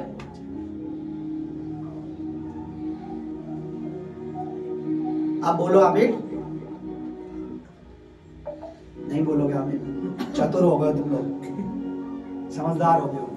क्या कह रहा हूं, हमारे पे टाइम नहीं होता सुनने का वचन। प्रभु को धोखा देना धोखा खाना होता है, आप प्रभु को धोखा नहीं दे रहे, धोखा खा रहे हैं। फास्टिंग का मतलब है प्रभु के साथ बैठना। मैं आपको बता रहा हूं, अगर आप खाली फूड छोड़कर सोच रहे हो मेरी फास्टिंग कंप्लीट होने वाली है, तो ये देखो ये क्या है, इसको क्या मतलब क्या होता है? 0/0। फल आएगा 0, काम होंगे 0, कुछ भी नहीं होने वाला है 40 दिन की फास्टिंग में। बट अगर आप वचन में बैठोगे वचन कंटिन्यू पढ़ोगे, प्रार्थना में होगे और अपने आप को कंट्रोल रखोगे, परमेश्वर उसका रिजल्ट देगा। आमीन। ठीक है, तो फास्टिंग, अगर ऐसी फास्टिंग नहीं कर पा रहे हो तो अभी बता देना, तो फिर हम आपके लिए प्रार्थना क्यों करें? फिर हम आपके लिए प्रार्थना कर रहे जा रहे हैं और आप फास्टिंग में नहीं हो। अपने साथ वाले को बोलो, फास्टिंग कमजोर नहीं करती, फास्टिंग कमजोर नहीं करती, फास्टिंग स्ट्रॉन्ग करती है। फास्टिंग स्ट्रॉन्ग करती है, कमजोर करती है डेविल को, कमजोर करती है डेविल को, स्ट्रॉन्ग करती है तुझको। स्ट्रॉन्ग करती है तुझको। अगर तुझे ये बिलीव है अगर तुझे बिलीव है तो इस बार फास्टिंग रख के देख, तो इस बार फास्टिंग रख के देख, तो स्ट्रॉन्ग होगा, तू स्ट्रॉन्ग होगी, तेरा फेथ स्ट्रॉन्ग होगा, तेरा पेट स्ट्रॉन्ग होगा, तेरी आशीष स्ट्रॉन्ग होगी, तेरी आशीष स्ट्रॉन्ग होगी, तेरा जीवन स्ट्रॉन्ग होगा, तेरा जीवन स्ट्रॉन्ग होगा, शैतान कमजोर रहेगा, शैतान कमजोर रहेगा, विकलांग रहेगा, विकलांग रहेगा, उसकी पेंशन लग जाएगी विकलांग की, पेंशन लग जाएगी विकलांग की, शैतान की। शैतान की। जब आप फास्टिंग रखें, याद रखें, मेक श्योर फास्टिंग में आपने एक काम जरूर करना है, आपने ड्राई फास्टिंग नहीं रखनी है। अगर आप रख सकते हो तो आपकी मर्जी है। फास्टिंग में आप पानी का, जूस का सेवन कर सकते हैं, फूड का नहीं कर सकते हैं। फास्टिंग में आप अधिक से अधिक वचन का सेवन कर सकते हैं। समझ रहे आप? वचन का सेवन करना जरूर है, वचन पढ़ना जरूर है। ठीक है। अब आप 2 घंटे फास्ट में, 3 घंटे फास्ट में, 4 घंटे फास्ट में, 5 घंटे फास्ट में, वो आपके ऊपर है। ठीक है। हाँ, अधिक से अधिक, ज्यादा से ज्यादा आप 3 बजे 4 बजे तक फास्टिंग खोल लें। ठीक है, 4 बजे तक, क्योंकि दिन पूरा हो जाता है, शाम लग जाती है 4 बजे के बाद। तो आप अगर सुबह 6 बजे उठते हैं तो आप अपने टाइम के अनुसार देखिए कि 6 बजे से मैं 1 बजे 12 बजे तक क्या कर रहा हूँ। ठीक है।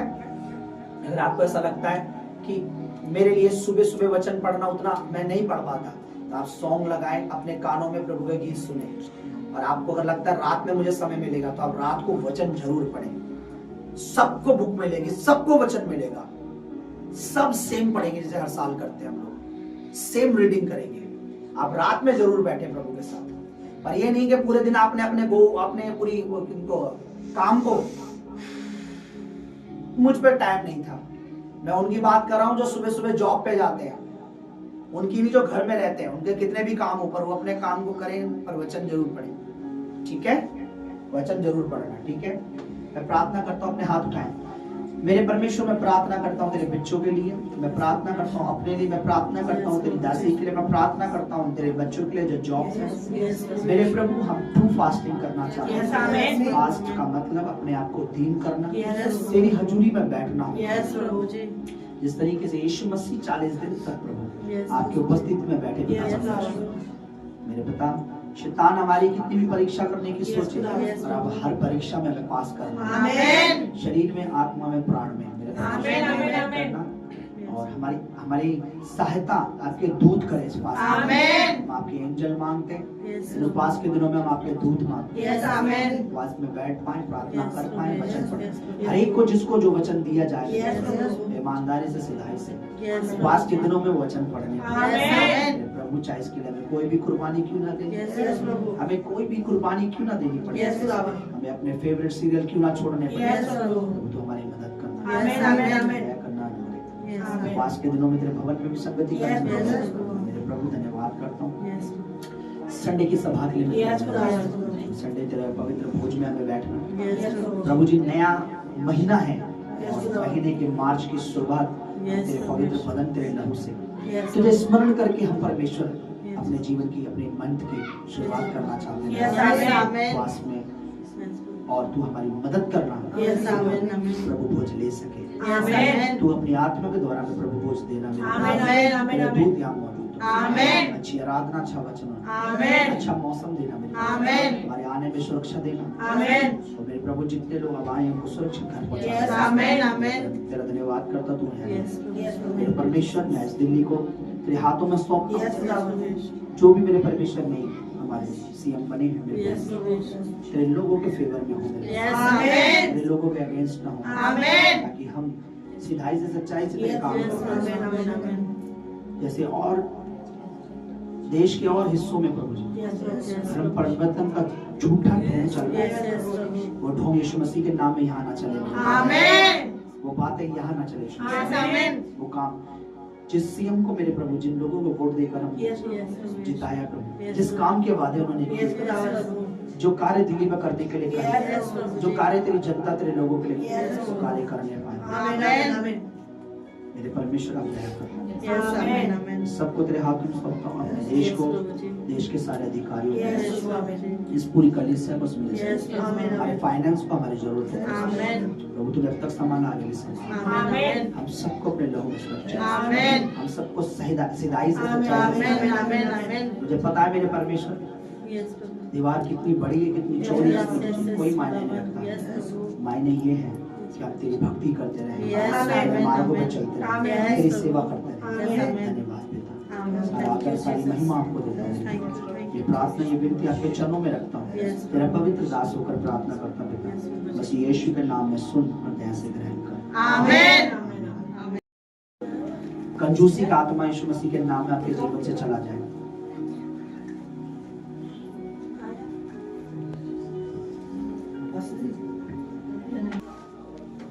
खुदावन मैं तेरा दास होकर प्रार्थना करता हूँ, मेरे प्रभु एक एक के हाथ को नहीं, इनके दिल देख ले। आमीन आमीन। जिस हृदय से ये बोले मेरे प्रभु, अब इनके उठने का समय मेरे प्रभु, आमीन। इनकी जॉब, इनकी नौकरियों में मैं ये विश्वास करता हूँ, तेरे वचन में लिखा हुआ है तो उसे शैतान भी टाल नहीं सकता। आमीन। बढ़ती ना तो पूर्व से आती है ना पश्चिम से, तू ये जो इनको बढ़ाता है, आमीन, दूसरे को घटाता है। आमीन आमीन आमीन। इनकी बढ़ती का साल हो प्रभु, आमीन। इनके सीड को नहीं, इनके हृदय को देख। आमीन। तूने विधवा के मन को देखा और उस मन से वचन में लिखा है, जो सारा था उसके पास, उसने ये भी नहीं देखा मेरा खर्चा कैसे होगा, मैं खाऊंगी कैसे, और उसने बो दिया। कहा इसने सबसे बढ़कर दिया है, क्योंकि वो विधवा आजकल की विधवाओं के, आजकल के लोगों के हिसाब से नहीं है, जो पहले अपना काम करते हैं फिर तेरा देना भूल जाए। लेकिन उस विधवा को ये भूल गई कि मुझे क्या, मेरे घर का क्या होगा, लेकिन उसने तेरा बोया और तूने कहा इसने सबसे ज्यादा बढ़ के दिया। मेरे प्रभु, जब तेरे भवन में बीज बोते हैं, मैं तेरा दास होकर कहता हूं उनके घर का राशन स्वर्ग से हो जाए मेरे प्रभु। इनके बच्चों की पढ़ाई का खर्चा स्वर्ग से लग जाए प्रभु।